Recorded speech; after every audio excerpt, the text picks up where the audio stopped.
The Louvre Museum in Paris stands as a global symbol of art, history, and human creativity. For centuries, its grand halls have housed treasures from every corner of the world, drawing visitors from all walks of life. The Louvre is not just a museum, it is a living testament to the enduring power of culture and the shared heritage of humanity. Its iconic glass pyramid, a modern marvel set against the backdrop of centuries-old architecture, welcomes millions each year. People travel from across the globe to stand before masterpieces like the Mona Lisa and Venus de Milo, to lose themselves in the stories told by ancient sculptures and timeless paintings. The Louvre is a place where history and imagination meet. But on October 19, 2025, the unthinkable happened. A brazen daylight robbery sent shockwaves through Paris and the world. In a matter of minutes, the museum's sense of safety was shattered, and the city's heart skipped a beat as news spread rapidly. The heist was more than theft. It was an assault on cultural preservation, exposing vulnerabilities in even the most revered institutions. Priceless works of art, protected for generations, were suddenly at risk, and the world was forced to confront the fragility of its cultural treasures. Sirens replaced the usual hum of visitors as the museum went into lockdown, raising urgent questions about security. The familiar bustle of art lovers gave way to confusion and fear as authorities scrambled to secure the premises and protect what remained. How could such a meticulously planned crime succeed in broad daylight? The incident left experts and the public alike searching for answers, wondering how the unthinkable could happen in a place so carefully guarded. The world watched, breathless, as the story of the daring 7-minute heist began to unfold. In those tense moments, the Louvre became more than a museum. It became the center of a global conversation about the value of art, the importance of security, and the lengths to which some will go to possess a piece of history. The heist was executed with astonishing speed and precision, a feat that would soon become the talk of the art world. Every detail, from the timing to the tools, was meticulously planned, leaving nothing to chance. The Louvre, a fortress of art and history, had never seen anything quite like it. At 9:30 a.m., just after the museum opened its doors to the public, a team of 3 or 4 highly skilled thieves made their move. Instead of blending in with the morning crowds, they bypassed the main entrances entirely, focusing their attention on a discreet first-floor window in the Apollo Gallery, a spot likely chosen after weeks, if not months, of careful surveillance and planning. With remarkable efficiency, the thieves deployed a truck-mounted freight elevator, a piece of equipment rarely seen outside of construction sites. This allowed them to ascend directly to their chosen entry point, avoiding the heavily monitored ground-floor security zones and minimizing their exposure to cameras and guards. An angle grinder, loud and dangerous, was used to force the window open. The sound of metal grinding against metal echoed through the quiet morning, but the thieves worked quickly, undeterred by the risk of drawing attention. Their boldness was matched only by their confidence in the plan. Once inside, the thieves wasted no time. They moved with military-like precision, heading straight for 2 display cases that housed the legendary French crown jewels. There was no hesitation, no searching, just a direct, purposeful approach that suggested intimate knowledge of the gallery's layout. In a matter of seconds, they shattered the reinforced glass, grabbed the priceless jewels, and prepared to make their escape. The entire operation inside the gallery lasted only minutes, but every second was accounted for in their plan. Their escape was just as calculated as their entry. Exiting through the same window, they found powerful motorcycles waiting below, engines already running, ready for a rapid getaway. The choice of motorcycles allowed them to weave through Paris's narrow streets and heavy morning traffic with ease. In just 7 minutes from start to finish, the criminals vanished into the bustling Paris traffic. By the time security and police arrived on the scene, The thieves were already long gone, leaving behind only chaos and disbelief. The operation's speed and coordination left museum staff and security teams utterly stunned. There was simply no time for an effective response, no chance to intercept the thieves before they disappeared. The professionalism and flawless execution of the heist pointed unmistakably to a highly organized criminal group, one with experience, resources, and nerves of steel. This was no ordinary theft. It was a masterclass in planning and teamwork. The museum's defenses, once thought to be impenetrable, had been outmaneuvered by a team that seemed to anticipate every obstacle.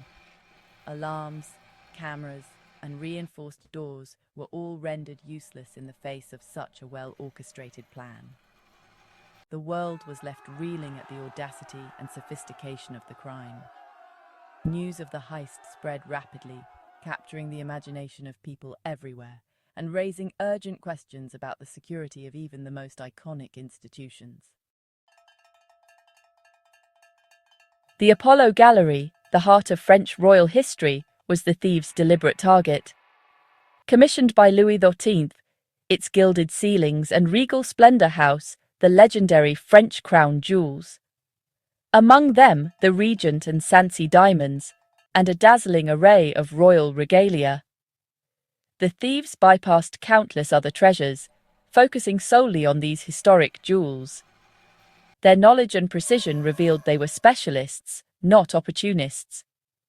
By striking here, they attacked a symbol of national pride and cultural achievement. The shattered glass and empty pedestals left a painful wound in France's heritage. In the immediate aftermath of the shocking theft, officials scrambled to assess the loss, their faces etched with disbelief and urgency. The Louvre, a symbol of French heritage, was suddenly at the center of an international crisis. Security teams reviewed footage, while curators and historians anxiously catalogued what was missing, fearing the worst. 9 pieces of jewelry, irreplaceable artifacts of French history, were stolen in a matter of minutes. These were not just beautiful objects, but treasures that had witnessed centuries of triumph and turmoil, each one a silent witness to the unfolding story of a nation. These jewels had survived revolutions and wars, hidden away during times of chaos, only to vanish in minutes under the cover of darkness. Their survival through so many turbulent chapters of French history made their loss even more poignant, as if the past itself had been stolen. Each piece was a vessel of memory, worn by kings, queens, and emperors. They adorned the necks and crowns of those who shaped the destiny of France, carrying with them the stories of coronations, alliances, and betrayals. To lose them was to lose a part of the nation's soul. The greatest fear was that the jewels would be broken apart, their history erased for profit. Once separated, the diamonds and gold would become anonymous, stripped of their royal provenance and scattered across the world, never to be reunited or recognized for what they once were. The theft was not just a loss of objects, but a severing of France's tangible links to its past. The empty display cases stood as haunting reminders of what had been taken, leaving a void that could never truly be filled, no matter how many replicas were made. The art world mourned, knowing these treasures might never be seen intact again. Experts, collectors, and ordinary citizens alike felt the weight of the loss, understanding that the cultural fabric of France had been irreparably damaged. The heist was an act of cultural vandalism, threatening to destroy what made these jewels priceless, their stories, their connections, and their place in the heart of French identity. The world watched, hoping for a miracle, as France grappled with the enormity of what had been lost. Amid despair, a glimmer of hope emerged.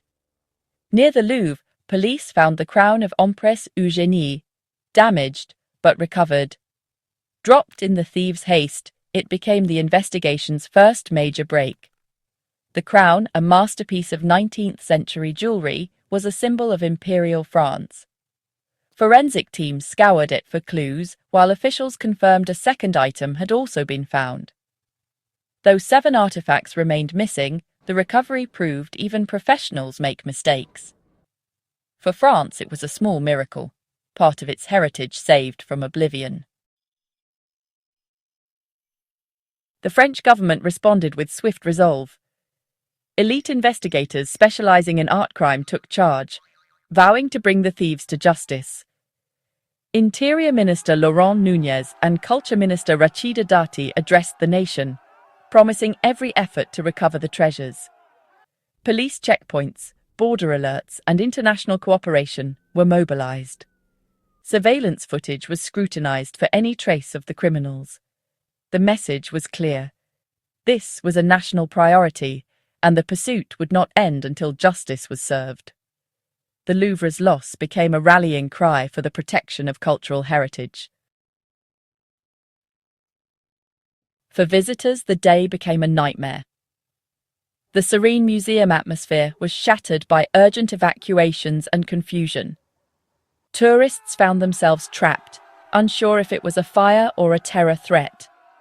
Staff and police worked frantically to guide thousands to safety through the labyrinthine halls. Outside, chaos reigned as crowds were pushed back and the museum closed for the day.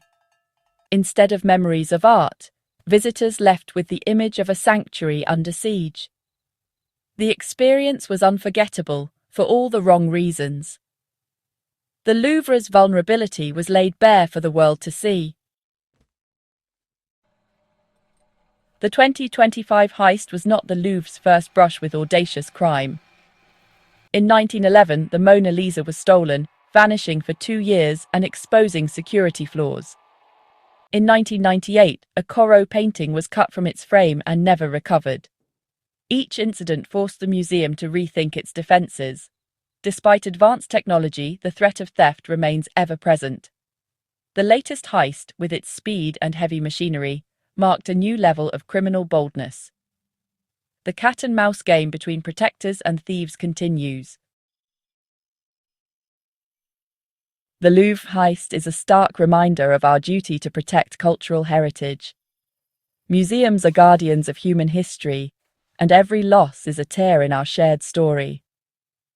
The incident will spark global reviews of security and new innovations to stay ahead of threats. Protection requires international cooperation and public vigilance. The world's outrage shows these treasures belong to all humanity. The Louvre's mission endures to preserve art and history for future generations. In the face of loss, our commitment to that promise has never been more vital.